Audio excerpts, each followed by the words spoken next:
In this very, very short commercial break.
Thank you and welcome back to the final segment of the show for today.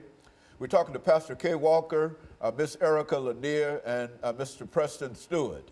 And Mr. Stewart, let us continue our conversation with you by having you to give us some information in reference to the issue of discipline in the school setting, because I think that many of us recognize that there's quite a problem in terms of discipline in the system. And so let's talk about it from that perspective. That's another area in which I'm very passionate about, is the fact that students are presenting certain types of behavior that they have to be disciplined and they have to be suspended from school. They put in school suspension. My concept is, and my theory is, that the average child who has been suspended from school or punished in any kind of way will have the attitude that I did the crime, I did the time, but your punishment didn't change my mind. So in some way, the school system has to convince that child that he is tomorrow's America and that the discipline problems he presents in school is standing in his way of his economics in terms of him being able to support himself in a way that's fruitful for him. All the children have a dream, and I think the first step is that each child in school should be helped and convinced in what his goal is. He should decide whether he's going to be a doctor, a lawyer, a nurse, even a mechanic, and have a goal in school. And when he acts up in school, let him know he's threatening the economics of his survival to the standpoint that, and once you convince a child of that he's, and show him that it's his profit, it profits him to behave a certain way in school to his advantage, to have a certain attitude. And let him know that his attitude determines his altitude. And that you do certain things in the school that's uplifting, that's motivating, and inspiring. Mr. Lanier, when you think about the metropolitan school system and you think in terms of being a female, let's look at it from a female's perspective. What are some of the issues in the system within the framework of what we're talking about today? What are some of the issues in the system that young females are concerned about or should be concerned about? How does that work? I think a big factor, and especially since the Metropolitan Nashville Public School Board, as recently as this year, has updated policies on zero tolerance.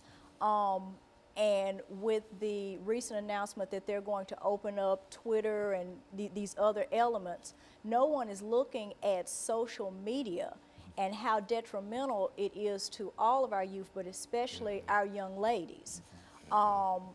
Bullying is totally different than when we were in school and they pulled our pigtails or, or pushed us or maybe tripped us. There are some very nasty things that are communicated about these young ladies and to these young ladies. And sadly, you know, we're hearing, you know, more, you know, attempts of suicide, and also, young ladies are not realizing that things that they may do at social media today, just as if you robbed a bank, will follow you in essence in the future. I have a friend who deals with student aid, and she said that one of the first things they do before they decide whether or not they're going to give a student any type of financial aid is they go out on social media to see what type of student this is. So you could be a straight A student, never got in trouble, but because of one single misjudgment on social media, you know, be passed over for financial aid, for a job, or numerous other things. You know, Pastor, I think that that's one of the things that we rarely think about in terms of how detrimental some of this can be to our young people. And Absolutely. You know, Dr. Haney, here's what we want to really have the Metropolitan Nashville Public School system feel. We want them to feel the presence of the Educational Committee of the NAACP, as well as the full backing of the NAACP when it comes to and relates to our children's education. We have an expectation, Dr. Haney, that if a person is in the school system as an educator, we have an expectation that when a parent send their child into that school system, that their child is being educated, that their child is being treated right, their child is being treated fairly, and being treated with a level of professionalism. We have an expectation that the principals in the system, when it comes to this zero tolerance thing, that they exercise more flexibility than they're exercising instead of just booting the children out of the school system as a whole, you know, in terms of, and rather than trying to find a way to teach them. Well, Mr. Stewart talks very well about this character education. So if we got zero tolerance and you got the possibility, the potential of character education, which is active in some school systems, I think in Texas, Houston, and stuff like that.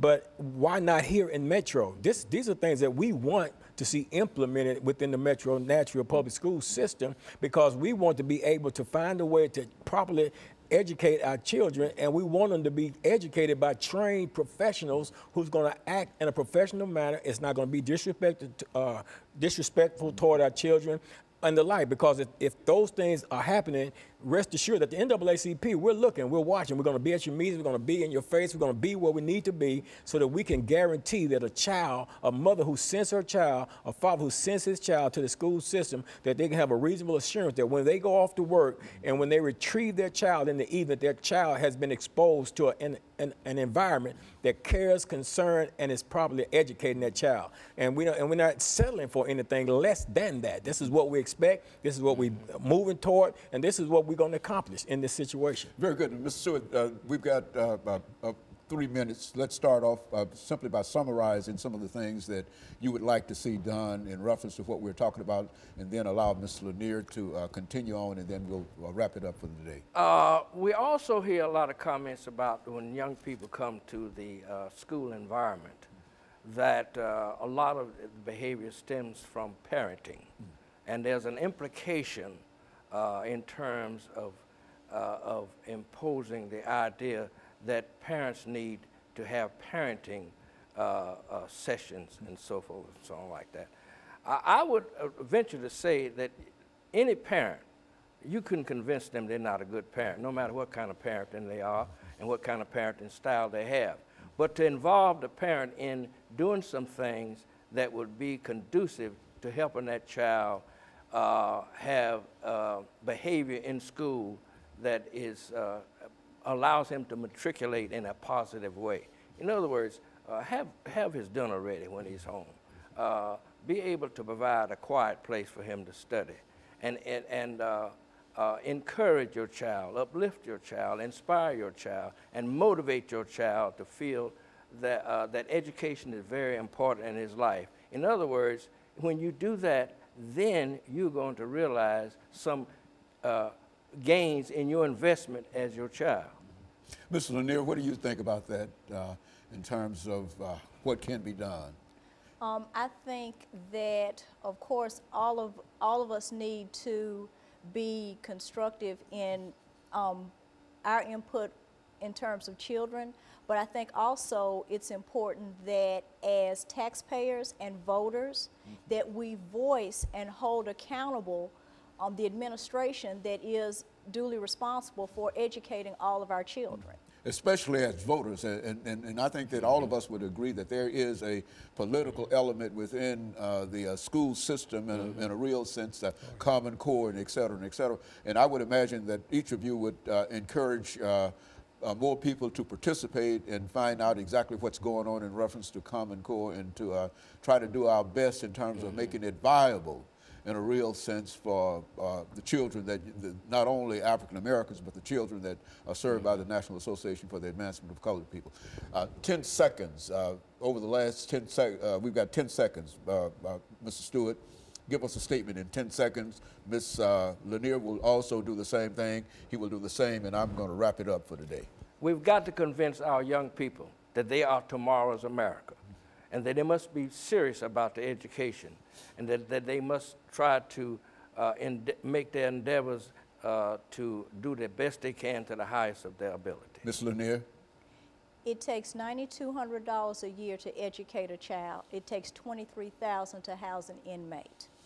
We need to focus on being success stories, not statistics. Very good. And so cost effectiveness has a very important part in this. And of course, let me thank the three of you for coming by and giving us that excellent information. And let me encourage our audience to tune in again next week for another informative edition of Comments. Thank you and good morning.